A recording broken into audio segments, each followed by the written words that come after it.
Guys have good energy. Big challenge this week in Army. Really good football team.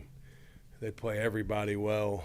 You know, they're a hard team to beat. They don't beat themselves. And a lot of respect for Coach Monken, one of my better friends.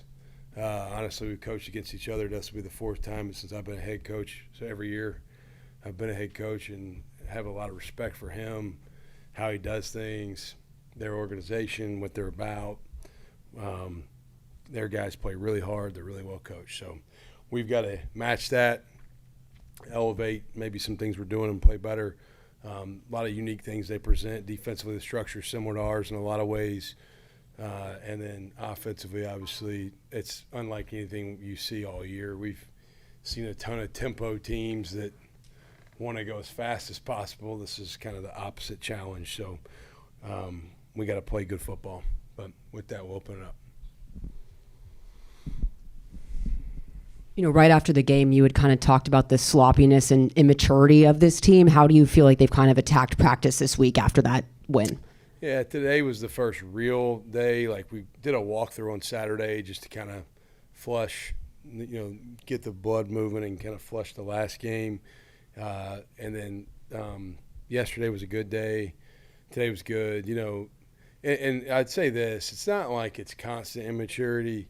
It's a different guy raising their hand to do something that is not coached. And so it's not like the same guy over and over. If it's that, then it's easy to go, hey, man, you're not playing anymore. It's just one guy. What it is it's just kind of a group effort of like, hey, one guy, and then it's a different guy, and then it's a different guy. And I clarified this yesterday some, like, penalties aren't all the same. So, like, Kevin Adams' defensive pass interference, I'm cool with because it was bang, bang. He was a touch early.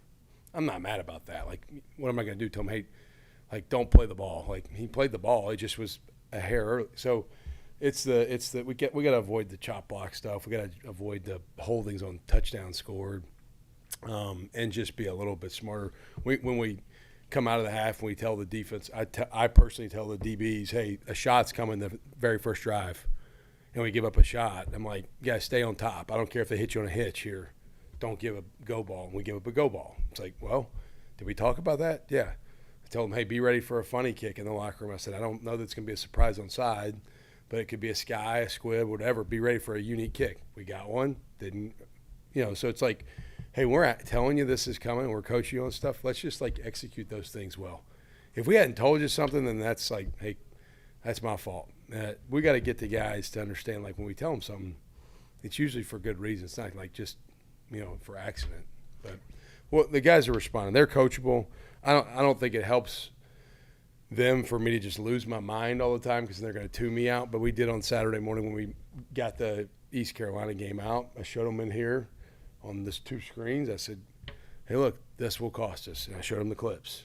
I didn't really get it elevated in my voice. I said, this will cost us. If we have big goals, you can't do this because we will lose games. This is the first conference opponent that the team played last year, but with so much turnover on both sides, do you even really address the championship loss that much this week? I think it's inevitable that, like, our guys, even that weren't here, understand that they beat the stew out of us. I mean, it wasn't even close. So but we don't make a big deal of it. It's 2 different teams. They got a couple returning starters on the O-line. Obviously, the quarterback from last year's team is gone. They got one really good safety back. Their 2 linebackers that are really good players are back. One of their edge guys is back. Like, they got some guys back. We have a few guys back. They honestly probably have a couple more true returning stars back than we do. But both teams are very, very new. And so, no, I don't think each game's independent. That game's got no bearing on this game. And so we have to prepare to play a really well-coached, tough team, and they're disciplined. And so we acknowledge, hey, we did play them last year. We watch the tape. We show the issues. We maybe have to identify as coaches what we didn't do well and what we maybe need to change or adapt or evolve. Can't just do the same thing and hope and get a different result. So just working through some of that. But, yeah, we don't really make a big deal out of it. It's not like a revenge game or anything. It's 2 such different teams. You mentioned the tempo they have on offense. I mean, just last week, 11-minute scoring drive. What's the challenge in facing a team that's so slow and methodically moves the ball down the field, and how big will time of possession maybe play in this game? Yeah, it's hard to beat them in time of possession. It's hard to beat them in rushing yards. When they're so committed to the run. They throw the ball for explosive plays at times, but they're committed to staying on schedule, and it's hard to get them behind the chains. That's the biggest challenge. They don't give up a whole lot of 3-and-outs. They're problematic in that way. They do a really good job. Like, I think you go back and watch the Kansas State game. They dictated the flow of the game to Kansas State the whole game. I mean, it was played on Army's terms the entire game, and they do that well. And so you have to get defensive stops. You have to maximize your opportunities on offense. You can't. Last week's field goal fest won't win. When you get chances to score touchdowns, you got to score touchdowns. And so they are. You got to capitalize on any opportunity you get to either get off the field, extend a drive, score a touchdown, etc. Bryson Daly is a guy that you can't really fill his shoes, right, with the way that he was able to play. But how have they been able to kind of replace him at quarterback? Yeah, the two guys they've played the most, Dwayne Coleman and Cale Helms, those two guys are both good football players. It's a little bit more like how they've played the game probably in the past before last year. Like, Bryson Daly was an animal. Like, he was a one-man wrecking ball. And both these guys are good players. They both have different skill sets. They lean on what their strengths are when they put them in the game. And they both execute the offense at a high level. I just think Bryson Daly was he was one of those rare players. I mean, he was a guy that could probably jump on any college football team last year and have had a major impact at any position, not just quarterback. He could have played. I'd have gladly taken him as a linebacker, I mean, he's a really good player. These guys are good players too. They're just different players. Coach, I know you said you didn't want to – last year's game has nothing to do on this year's game, but, like, guys who either started or had valuable reps, maybe like Sam Howard, Jack Chinchu, like, how valuable was their experience to this matchup? Yeah, I mean, I think familiarity with the schematics of what they do, because it's unique. I think that's where the real value is. If you've seen this type of offense before as a player, Coach Gasparotto, our defensive coordinator, coached at Army, and he coached at Wofford, so he's been around these systems because in the SoCon you see a lot of this type of offense as well. And so, and like I said, Gas was there. So coaches see it. Players, the vision line of under center stuff they do, three-back option, if you will, stuff they do, the vision line for your second and third level players and even your edge pieces is so much more unique and different than maybe, like, say, a shotgun team. And so there's a lot of things that the vision lines, like what you're seeing, it's a different type of processing, And so the guys that have played against it more, it's going to be helpful for them. It's really hard to simulate. I told our team earlier this week, for us to have an opportunity to win this game, our offensive look team has got to be the MVP of the week. They got to have a great week of giving a defense a look. That's actually following up on what you just talked about. It was that how do you have to shift things on the defensive side in order to match up against a team that does what they do, which you only get to really see something like this, once a year, right? Yeah, we see it, we saw Navy and Army last year, but the offenses are not the same. No. I kind of kid around, like Navy's sort of like a sling tee, like a wing tee that wants to sling the ball around the yard. Army's like they want to mash you and then run by you. They want to mash you downhill, get the ball on the perimeter somehow, leverage you, but then they want to throw the ball by you. Half their explosive plays are pass plays. That's what people don't realize. Like, they'll run the ball, milk the clock, bleed the clock, and then they'll throw it by you if you're not careful. And but yeah, it's a challenge in preparation. It is. It's one of those things that when you play a team like this, you kind of have to look at it a little extra maybe in the summer. The defensive staff has to kind of give it a little bit more attention this summer, maybe because it is a unique deal that you don't see a ton of.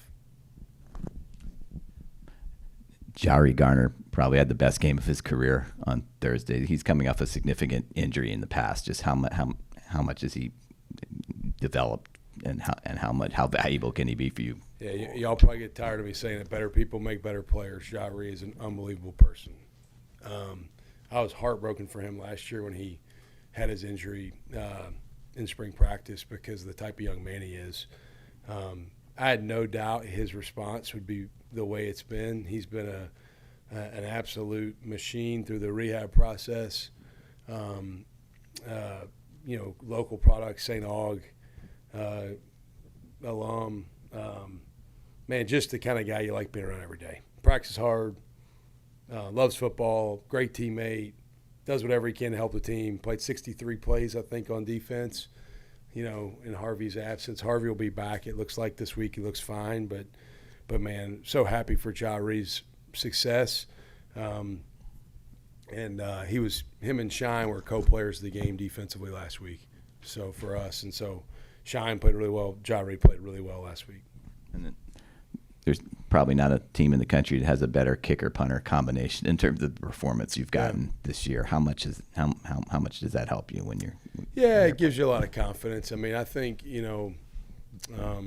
Durkin's come a long way. I think it helps to be the kicker when you feel better about the hold and the snap and everything, the operation. And then Alex been an invaluable addition. I mean, he's really quick with the ball in his hands, which is important this week because Army comes after every punt. Like, that's where one area I didn't hit on probably enough is their special teams units. We have to be dialed in because they're the most aggressive on punt block. So snapping and punting matter. Well, the great thing about Alec is he's quick. Like, when we tell him not to be quick, he's still quick. When we tell him to be quick, he can operate at 1.6 on the op time, and it's no big deal, which is pretty elite. But Alec's been a big time addition and played really good football, and like where that group's at. You talked about when Army can control the pace of a game, they're dangerous, and we've seen them been able to do that the last few years, even against Power 4 teams, and get wins like that. Do you kind of prepare for a situation like that, like if the pace gets on their side, and how difficult is it to kind of control it back in those situations when they're able to do so and control it? Yeah, I mean, you have to be prepared you have to understand how the opponent wants to play the game. And if they're able to dictate some things, you have to understand what you have to try to do to offset it. I've been a part of a few games with this type of offense, and man, it's always hard.